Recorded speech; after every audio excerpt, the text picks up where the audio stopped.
Hola, hola, bienvenidos, bienvenidas. Mi nombre es Carmen Gloria Jarpa y les doy la más cordial bienvenida a un nuevo capítulo del programa Puentes Sociales y Educativos, ¿ya? En una nueva mirada vamos a volver sobre un tema que ya tocamos hace unos programas anteriores, que tiene que ver con migración. Pero ahora este programa va a estar específicamente conversando con ustedes sobre migración, escuela e interculturalidad. Les voy a pasar a presentar a nuestra invitada del día de hoy. Nos acompaña Helga Breuer Narváez. Ella es asistente social por la Universidad de Valparaíso y es máster interuniversitario en migraciones contemporáneas, mención derechos humanos y cohesión social por la Universidad Autónoma de Barcelona, España. Helga llegó, ¿no es cierto?, al tema de la migración tratando de entender los temas de exclusión, que también son muy importantes y que también le vamos a preguntar en esta entrevista. Bienvenida, Helga.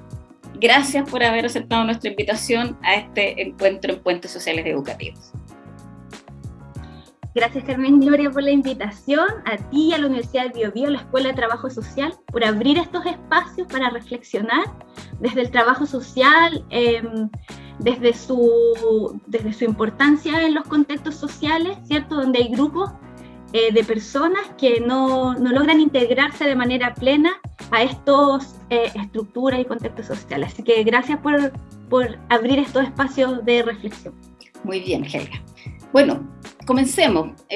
Tal vez una buena manera de comenzar, Helga, a conversar sobre este tema de migración, escuela e interculturalidad es referirnos a la educación como un derecho fundamental, como un piso, ¿no? Entonces, descríbeme o relátame ¿cuál es la importancia de que la educación efectivamente sea un derecho fundamental y garantizado por los estados y luego conectarlo con el tema de la migración? Bueno, primero, las migraciones han existido siempre. Yo creo que es algo importante de mencionar antes de todo. Han existido siempre desde la historia de la humanidad, pero también de todas las formas de vida existentes. Migran las aves, migran los animales subacuáticos y migran las personas, y los estudios de poblamiento del mundo entero, pero en el caso de América Latina, dan cuenta de movimientos migratorios siempre, ¿cierto? Cuando estudiamos cómo se pobló América Latina, estudiamos el canal de Bering que se cerraba, o otras teorías que han ido modificando un poco esa única mirada. Pero todos los movimientos de personas, de aves, de animales en el mundo dan cuenta de que nos situamos, nos construimos y creamos sociedad a partir de historias migratorias, ¿sí? Migraciones que son internas, ¿cierto? Como las migraciones campo-ciudad, como la gente que se cambia de un lugar a otro por trabajo, por diferentes cosas. Migraciones externas donde se cruzan fronteras, o migraciones también transoceánicas, ¿cierto?, que del siglo XIX y XX son relevantes, ¿cierto?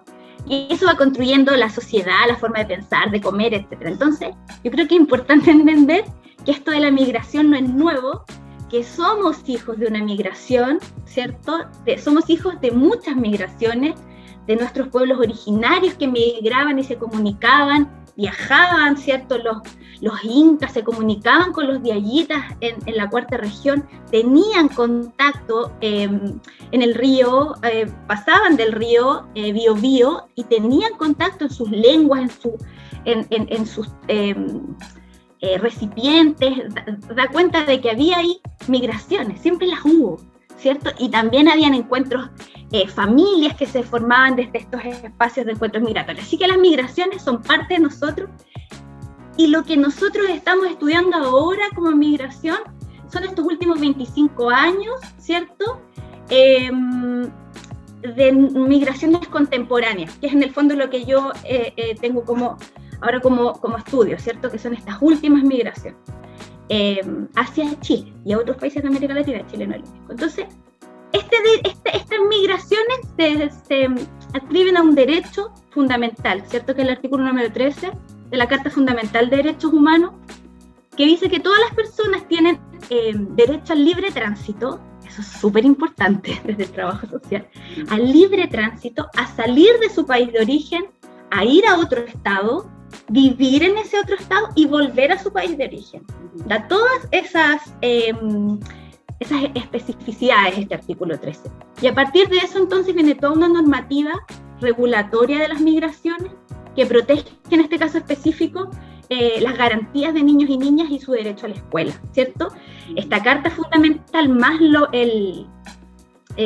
tratados en materia de infancia dan obligatoriedad a los países a reconocer dos derechos básicos, sea cualquiera la situación administrativa de las personas que migran. Y uno es el derecho a la salud de urgencia y el otro es el derecho a la educación básica y primaria y media, digamos, ¿cierto? Luego Chile avanza, ya voy a llegar ahí, luego Chile avanza un montón, porque desde el año 95 Chile, si bien no ha tenido tantos avances en materia de regulación y desarrollo migratorio, tiene una política muy antigua de los años 70 que recién está en proceso de modificación, sí los ha tenido en materias de garantía de los derechos de niños y niñas para el sistema escolar. Eso es importante, Carmen Gloria, eso es relevante. Sin duda, porque me imaginaba que Chile ha tenido que ir moviendo un poco su estructura, un tanto conservadora, ¿no? Respecto de la migración, por el flujo migratorio creciente, expansivo que hemos tenido en ese respecto.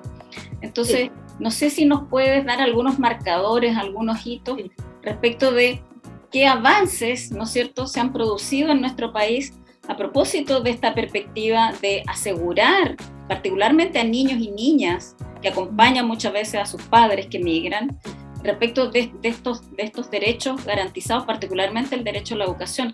¿Hay avances? En realidad, sería bueno preguntárselo. Hay avances. Aun cuando no los hay en todo el espectro del contexto migratorio, yo diría que donde más los hay es en el tema de niños y niñas en el contexto escolar, en su precisión en el contexto escolar, ¿sí? Mira, los últimos 25 años, Chile es un país de origen, o sea, perdón, es un país receptor de migración, es un país de destino, ¿cierto? Chile y Costa Rica en América Latina son los principales países a los que desean migrar quienes migran, ¿sí? Y esto se robustece en este último tiempo porque cierran sus fronteras de manera muy decisiva, fronteras que le llaman fronteras calientes en el lenguaje migratorio, que es la frontera norte de México con el sur de Estados Unidos, que se transforma en una frontera bien roja, y el Mediterráneo, ¿cierto?, que es el acceso a la Unión Europea. Se cierran esas fronteras así, bien militarmente, ¿sí? Entonces estos flujos migratorios latinoamericanos, que no son nuevos, que llevan mucho tiempo, por diferentes contextos, ¿cierto? Porque las personas arriesgan su vida, ¿cierto? Porque hay conflictos políticos y sociales que obligan a migrar a las familias, o por diferentes cosas. En el caso chileno, desde el año 92, que hay unos flujos que le llaman flujos tradicionales, que eran principalmente de mujeres peruanas o bolivianas, pero centralmente Perú, eso era lo más relevante porcentualmente, que venían al trabajo doméstico, a las casas de los sectores más acomodados, principalmente, bueno, del norte, pero de Santiago, pero dejaban a sus hijos e hijas en origen, tenían solitas, y no era tan visible para nosotros. Hay un artículo muy interesante en la Universidad de Talca que lo describe con harta precisión. No era tan visible para nosotros porque se situaban en el espacio intradoméstico, venían al trabajo de asesoras del hogar, ¿cómo le llaman? Puertas adentro. Puertas adentro, sí. Que podríamos dejarlo para un paréntesis, retomarlo. Para otro programa. Para otro programa. Sí. Bueno, sucedía eso. Entonces, dejaban a sus hijos e hijas en origen y mandaban remesas, que es el dinero que se junta, que es un tema importante dentro de los elementos migratorios. Hay países como Filipinas, que son tantas las remesas que se envían principalmente por migraciones feminizadas que constituyen parte del PIB. Imagínate lo importante que son las remesas, te lo juro. Sí, y varios países, sí, pero Filipinas, que tiene una migración súper feminizada, de cuidados y también de toda la red de cuidados, como en casa, pero también en instituciones, forman parte del PIB. Entonces, estas mujeres, peruanas, dejaban sus hijos en origen al cuidado de una mamá, de una hermana, siempre estas redes de cuidados feminizadas que también son un elemento relevante en materia migratoria. Pero luego, en el año 2013-2014 comienzan a robustecerse estos flujos migratorios chilenos, y el 2015 es un año de inflexión, como es un año de que ya los números realmente, y nos damos todos cuenta de que vienen, ¿cierto? Así como fuerte. Yo en el Instituto Santo Tomás soy profe de diagnóstico, y ahí es cuando me doy cuenta que empiezan a aparecer en todos los contextos, escolares, de vivienda, en las municipalidades, en los diferentes contextos donde hay trabajadores y trabajadoras sociales, empieza a aparecer esta variable. Y en materia de educación es un año súper relevante porque ingresan 30.000 niños, o sea, el número que establece el Minedu de matrícula migratoria son 30.000, 2015. El año 2016 aumenta a 60.000, o sea, aumenta en un 100% la matrícula de un año a otro. Imagínate eso en el sistema escolar, sin ninguna preparación para eso.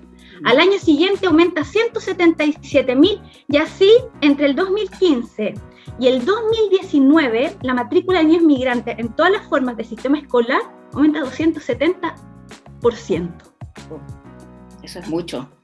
Es mucho, porque es más bien una política de vamos resolviéndolo con los problemas que vienen. Entonces, en el año 95, en el gobierno de Frey, había habido una primera aproximación a unas políticas migratorias que tenían que ver con la convalidación de estudios de los niños y las niñas, el convenio de La Haya. Si tú te vas a países que hay estos convenios de reciprocidad, que son la mayoría de los países de América Latina y muchos europeos, podrías convalidar e ingresar al sistema. Lo mismo para los niños y niñas que vienen.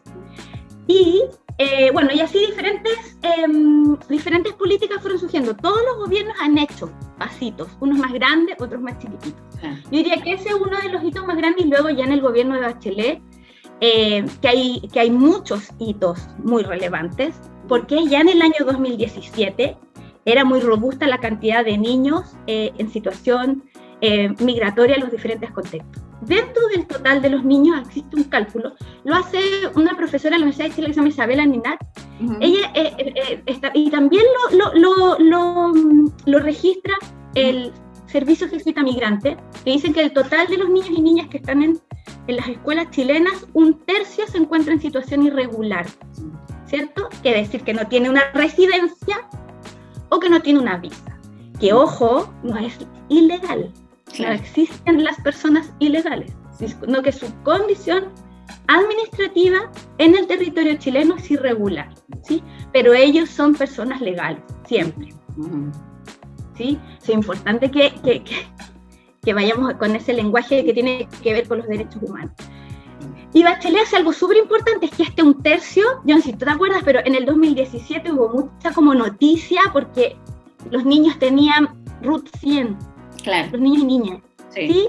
Ese RUT 100 quiere decir que esos niños y niñas se encontraban en una situación irregular, y que ese RUT 100, que era para todos y todas, no les permitía, por ejemplo, acceder a la PSU o a los beneficios alimenticios que puede tener la escuela, o otros tipos de beneficios que tiene el Estado. Nada, solamente este derecho básico y fundamental que reconoce Chile a través de sus tratados a ingresar a la escuela. O sea, Bachelet avanza en eso, que es súper importante, y luego da otros pasitos más, porque también dice, no solo vamos a regularizar, sino que a través de, tiene un nombre, PIEPAE, a ver, lo registré para que no se me olvide, IPE, que es el identificador provisorio escolar, ¿sí? Que es un primer paso a la regularización. Y ahí, súper importante, cómo eso atraviesa, cruza o intersecciona con la exclusión, ¿cierto? No me puedo incluir en todas las tipificaciones si no estoy regularizado o regularizada. Desde ahí vienen las otras formas de inclusión, de participación cívico-política, de participación y redes laborales. Ellos no van a tener redes familiares porque se desvinculan, ¿sí? Y de derecho al trabajo como una forma de inclusión importante. Y entonces Bachelet hace esto, que es súper relevante en materia migratoria, pero además genera una estructura de regularización migratoria, una visa para niños y niñas menores de 18 años. Eso es súper importante en términos de exclusión. Incluye, garantiza derechos a niños y niñas en el sistema escolar. Es importante por dos razones en perspectiva de trabajo social. Una, porque protege, garantiza derechos, pero la otra es porque aborda una temática que dice que, los datos Mineduc dicen que del total de niños en situación de migración en el sistema escolar, ese 1/3 no regular tiene un 57% de promedio de ausentismo escolar. Y ese ausentismo escolar se traduce en niños que probablemente no tengan una ración de alimentos, se desvinculan de las redes sociales, quedan privados del derecho a la educación. Entonces es relevante lo que hace el gobierno de Chile. Pero así todos los gobiernos habían hecho también cosas. Así que en materia como de... Ahora, ¿cómo eso se articula? Todavía hay un camino importante. Claro. Hay una ley de inclusión también que sienta base para comprender la implicancia que tiene estos contextos interculturales y de diversidad en el sistema escolar. Yo me preguntaba a propósito de eso, porque con las cifras que tú nos das, evidentemente la expansión, ¿no es cierto?, del flujo migratorio ha sido importante, ¿no es cierto? Y probablemente la escuela no estaba, y no lo está tal vez, suficientemente preparada en general para atender las diversidades. Yo creo que tenemos que hacer un mea culpa en Chile, que en general nos gustan las tonalidades, las monotonalidades, ¿ya? No apreciamos, ¿no es cierto?, a veces las diferencias de tonos, de colores, de lenguas, de todo, de las etnicidades. A ese respecto, llegando tú, ¿no es cierto?, a la migración a partir de la exploración de la exclusión, ¿qué perspectiva hay y cómo ha reaccionado la escuela finalmente en este sentido respecto de cuánto o cómo la introducción de nuevos niños, niñas y adolescentes en la escuela tiene algún correlato con el clima escolar, ¿ya?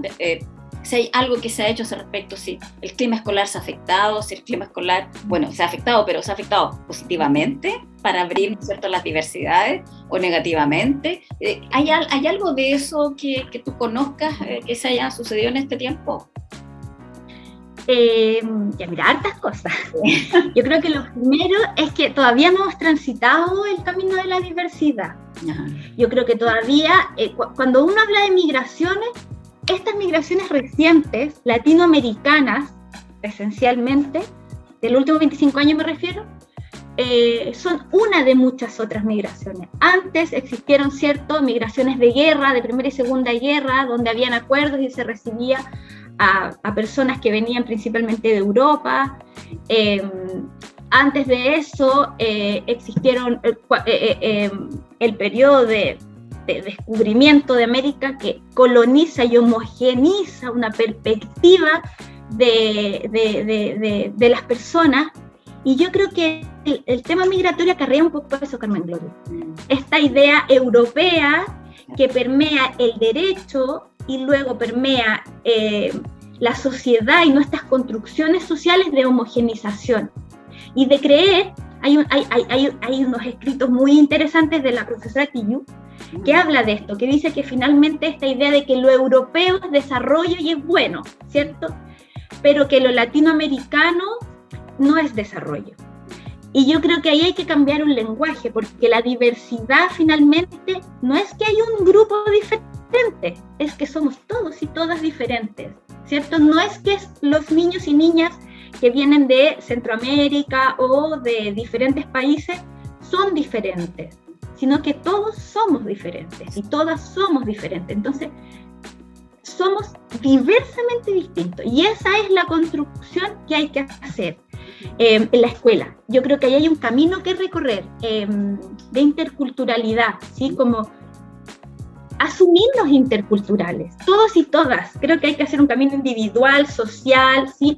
Entender esta fricción de los Estados-nación europeos que se instalan en América Latina, donde geopolíticamente, socialmente, culturalmente nos deja como enrarecidos, ¿no? Yo creo que un poco como la situación social actual tiene que ver un poco con eso, como esta idea de llevarnos a una homogenización que no existe. No somos homogéneos, lo que somos súper diversos, súper diversos. Entonces, las políticas en materia de educación intercultural tienen que asumir nuestra diversidad en el sentido más amplio de la migración, de esta migración reciente, ¿cierto?, que en estos años ya es una migración familiar. Venezuela, que es la más importante hoy día por su situación sociopolítica, traía ya unos números relevantes antes del 2015, pero el 2015 comenzó una migración con niños y niñas. Antes eran los más jóvenes que migraron, las más jóvenes, buscando mejores alternativas de vida, digamos. Pero ya ahí comienza una migración de niños y niñas. Entonces, yo creo que todavía el espacio educativo tiene que recorrer un camino que tenemos que recorrer como sociedad, de descolonizarnos. Yo creo que tiene que haber una ruta importante de descolonización para avanzar en políticas interculturales y entender que esas políticas interculturales se van a traducir en cohesión social, y que en la escuela un espacio que va a permitir la construcción de esa sociedad que queremos, porque los niños y las niñas se desprejuician en el contacto con el otro. Entonces, estas escuelas que no son pocas, el 80% de las escuelas en Chile tienen niños y niñas en situación de migración. Y es interesante el número, porque en un minuto, así como año 2017, hubo más cantidad de escuelas, superó el 80% de escuelas con matrícula entre 1 y un 3% de niños y niñas migrantes, y después baja al 2019, y baja porque se sitúa territorialmente la migración, y eso, esta es una lectura que doy yo, esto no, esta es mi propia lectura, y es que eso tiene que ver con la exclusión, porque se sitúa en ciertos territorios de Santiago, como Santiago Centro, Estación Central, Arica, Parinacota, Tarapacá y Atacama, ¿sí? Iquique, Antofagasta y Arica. Se sitúa ahí, entonces se reduce la cantidad a 76%, pero se robustece el número de ciertas escuelas que llegan casi al 50% de niños en situación migratoria en barrios con muchos indicadores de exclusión. Claro. No sé si me... Sí, totalmente. Entonces, claro. De hecho, no podría ser de distinto en un país tan segmentado como este. Es decir, las lógicas de segmentación social acompañan la historia de este país en todo lugar, ¿ya?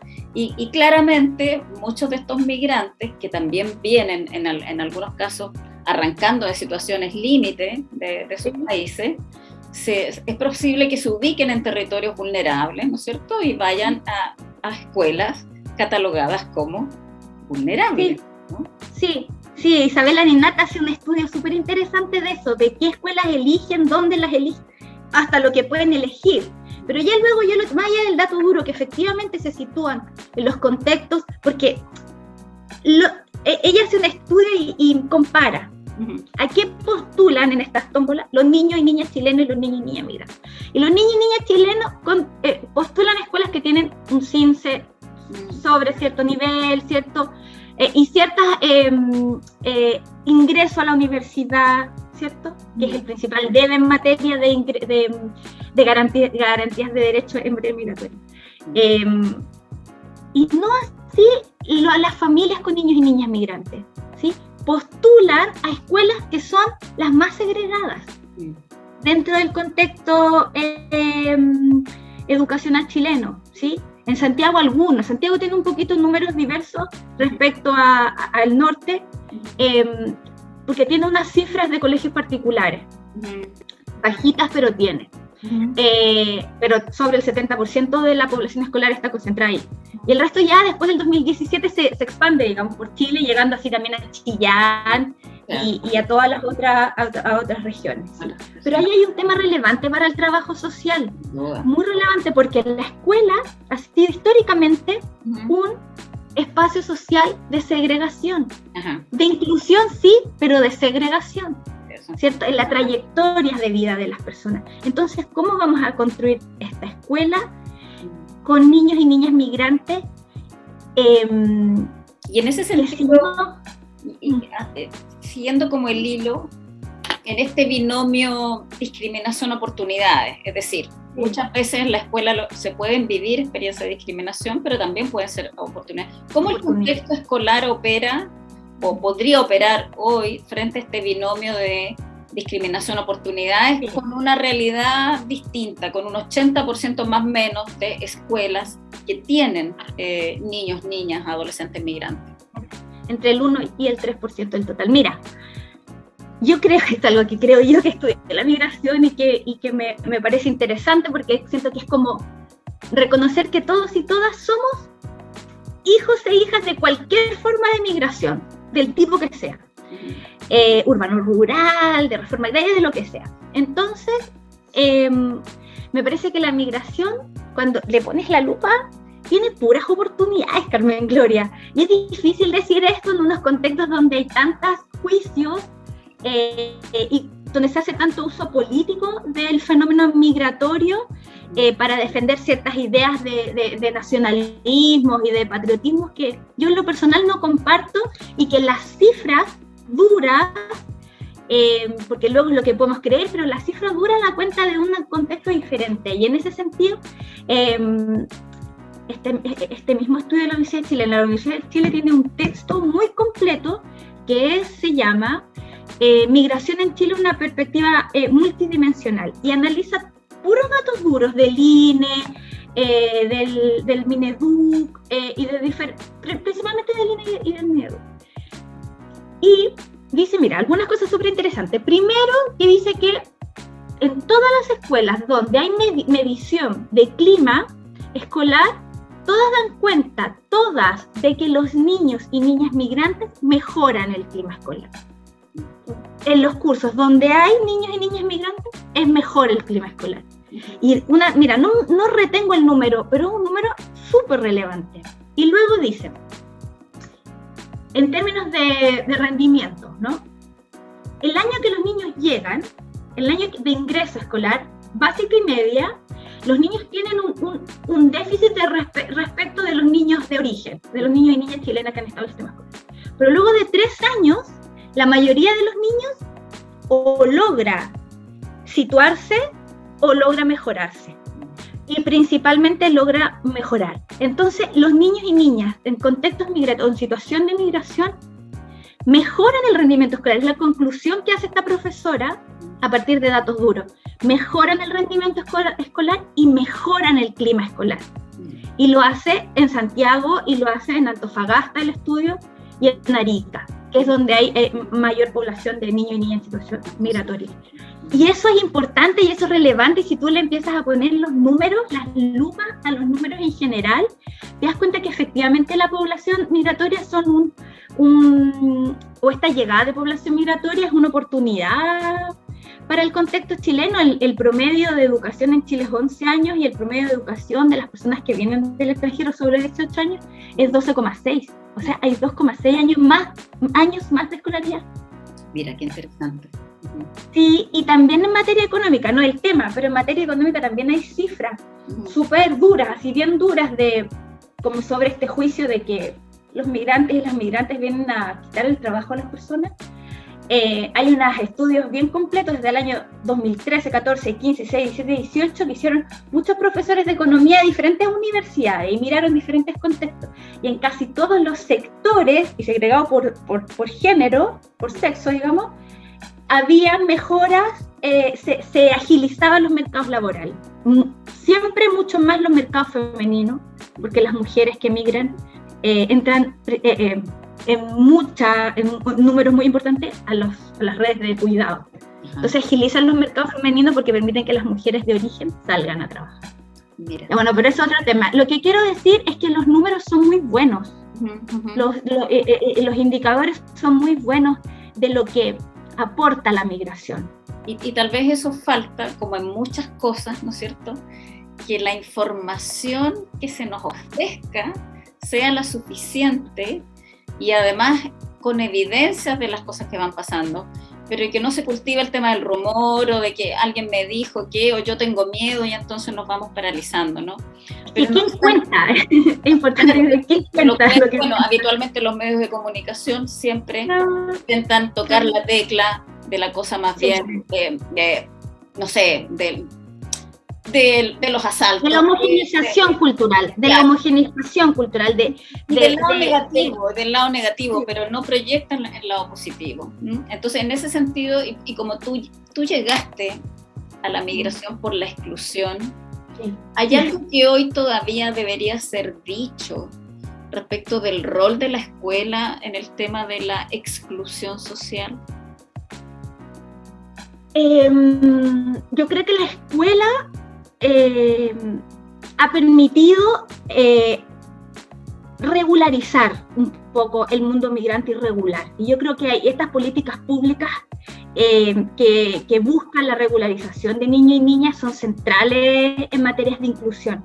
Porque entiendo la exclusión social que viene de este aporte que hace el gobierno francés, ¿cierto? En los años 70 el gobierno Chirac que dice, después vino un montón de otras tipificaciones, pero hace tres grandes dimensiones de la exclusión, ¿cierto? Que es cívico-política, que es la primera en materia migratoria, porque lo primero es tener derecho a tener derecho, decía Arendt, ¿cierto?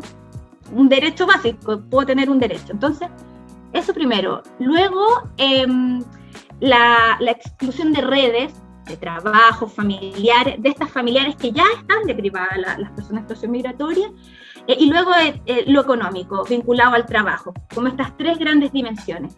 Pero lo primero, para ser parte del consorcio humano al que llego, ¿cierto? Lo primero que tengo que hacer es poder tener derecho a estar, a circular, a existir. Y para eso tengo que estar regularizado y regularizada.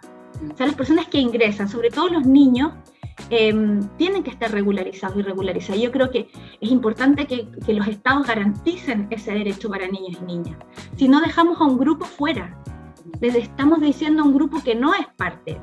Vulneramos derechos humanos, que desde el trabajo social nosotras tenemos un código de ética, que no nos está preguntando, que nos está diciendo, usted que eligió esta profesión, usted adhiere a una búsqueda irrestricta por la protección de estos derechos. Y yo creo que la escuela hace eso en Chile a la luz de estos grandes avances, sobre todo que hizo el gobierno de Michelle Bachelet en materia de regularizar, de buscar formas. Claro que si ya tú te vas a la precisión, yo tengo una observación, y es que esta visa, que tiene un nombre específico, esta visa provisoria que regula a los niños porque tiene este número, este RUT, pero además tiene una visa.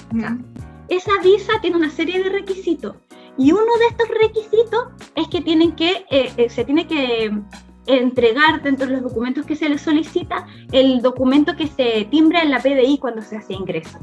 Pero ese documento se ingresa para los y las niñas que entran por pasos habilitados.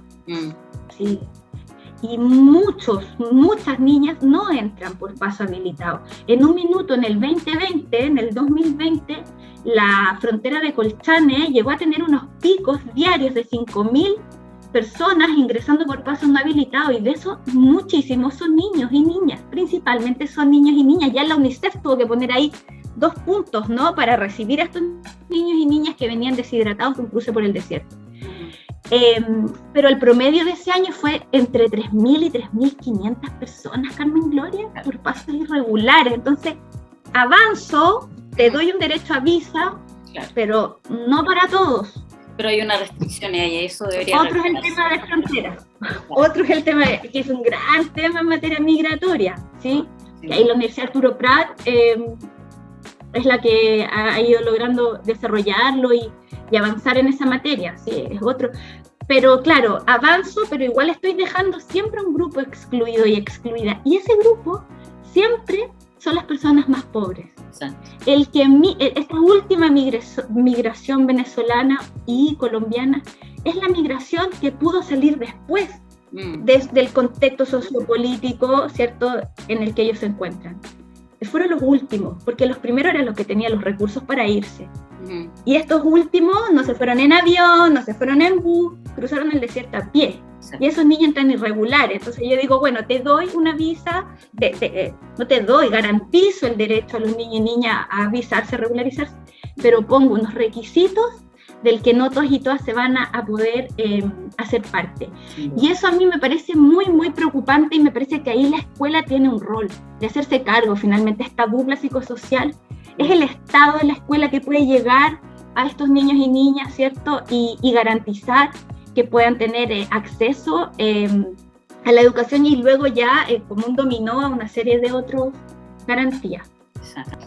O sea, lo último que acabas de decir de la dupla, yo la entiendo entonces como un mecanismo, como un dispositivo, ¿no es cierto?, que hoy día colabora en la inclusión al interior de las escuelas. ¿Tú qué perspectiva tienes de eso? Mira, yo pienso primero que la dupla en conjunto, bueno, la dupla como figura en sí misma, en el contexto escolar, es una herramienta muy poderosa, creo yo, ¿no? Porque la escuela es un espacio donde llegan los niños y niñas y donde hay un conocimiento profundo de esos niños y esas niñas. Y eso es relevante también en materia migratoria. Dentro de las directrices que hay, internacional, pero también nacional, hay una orientación que se hace también en el gobierno de Bachelet para trabajar con niños y niñas en situación de migración. Lo primero que dice es que hay que conocer a estos niños, conocer su contexto, saber dónde duermen, saber con quién, saber si están durmiendo en una carpa, en una plaza, que hay muchos y muchas todos los días, muchos y muchas, ahí en la Plaza México, en la Plaza San Luis, San Francisco, todos los días hay muchos niños, familias con 3, 4 niños pequeñitos, que levantan su carpa tipo 8 de la mañana. Entonces saber, la escuela necesita saber, y ahí en la dupla psicosocial, la trabajadora o el trabajador social es un articulador, ¿cierto? Es un garante de derechos, que además tienen instrumentos muy valiosos que yo creo que va más allá de la selección o del copago, que es esta ley de inclusión. Yo creo que la ley de inclusión sienta base para hacer este trabajo y este abrazo a la diversidad. Sin duda. Y por ahí yo creo que existe la posibilidad de hacer un aporte importante en materia de garantías de derechos, pero de ir más allá, ¿cierto? Porque la diversidad en la escuela o la escuela intercultural es intercultural en sí misma, ¿cierto?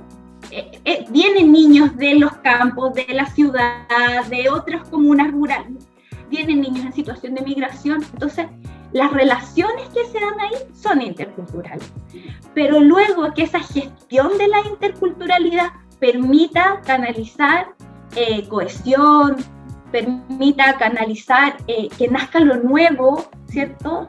Eso sí requiere gestión, y yo creo que ahí la dupla psicosocial puede aportar a la escuela estas perspectivas de inclusión, de integración, y la integración entendida como lo opuesto a la exclusión. Por supuesto. Seguir estos caminos, sí. Helga, bueno, ha sido un programa muy luminoso.